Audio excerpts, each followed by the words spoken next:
नमस्कार शेतकरी मित्रांनो, अतिशय महत्त्वपूर्ण अपडेट असणार आहे सर्व शेतकरी बांधवांसाठी। पीएम किसान सन्मान निधी योजनेचा 23वा हप्ता लवकरच येणार आहे, पण 2000चा हप्ता मिळवण्यासाठी एक महत्त्वाची अट सरकारने घातली आहे, ती म्हणजेच ई-केवायसी। आता ई-केवायसी सुरू झालेली आहे तरच तुम्हाला 2000 रुपये मिळणार आहे।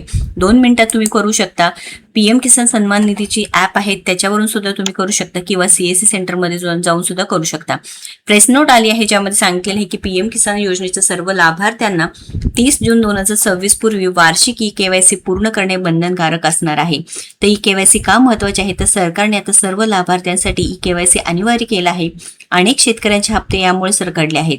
तर हप्ता जमा होण्यापूर्वी तुमचे आधार कार्ड बँक खात्याशी लिंक असणे आणि डीबीटी पर्याय सुरू असणे आवश्यक असणार आहे।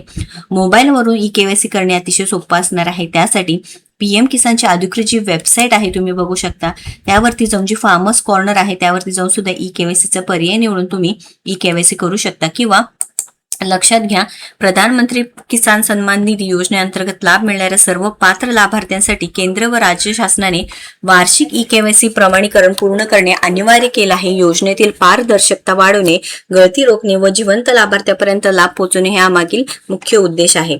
यासाठी राज्यात 20 मे 2026 पासून सर्वत्र विशेष मोहीम राबविण्यात येत आहे। तर ई-केवायसी पूर्ण करण्याची अंतिम मुदत ही 30 जून 2026 असणार आहे। चालू वर्ष 2025-26 साठी ही वार्षिक ई-केवायसी मोहीम 30 जून 2026 पूर्वी पूर्ण करणे बंधनकारक आहे। विहित मुदतीत ई-केवायसी न केल्यास लाभार्थी आगामी हप्त्यांचा लाभापासून वंचित राहू शकतो। बघा, आता पुढील हप्ता लवकरच येणार आहे। 22वा हप्ता सुद्धा जमा झालेला आहे शेतकरी बांधवांच्या खात्यामध्ये, जे 13 मार्च रोजी जमा झालेला आहे। पण शेतकरी बांधवांनो, आता 23वा हप्ता सुद्धा लवकरच वितरण होणार आहे, पण 30 जून पूर्वी तुम्हाला ई-केवायसी करणे बंधनकारक असणार आहे।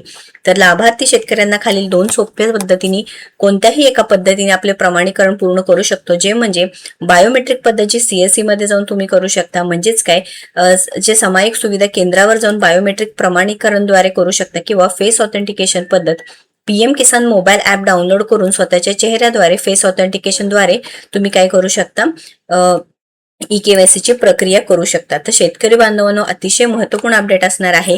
पीएम किसान सन्मान निधी योजनेची ई-केवायसी लवकरात लवकर करून घ्या। 30 जून 2026 ही शेवटची तारीख असणार आहे। पुढील हप्ता जमा होण्यास तुम्हाला मदत होणार आहे, त्यामुळे लवकरात लवकर ही महत्त्वाची अपडेट आहे जास्तीत जास्त शेतकरी बांधवांपर्यंत शेअर करावा। अशाच महत्त्वपूर्ण अपडेटसाठी आपल्या योजनायात्राला फॉलो सबस्क्राईब करा। धन्यवाद।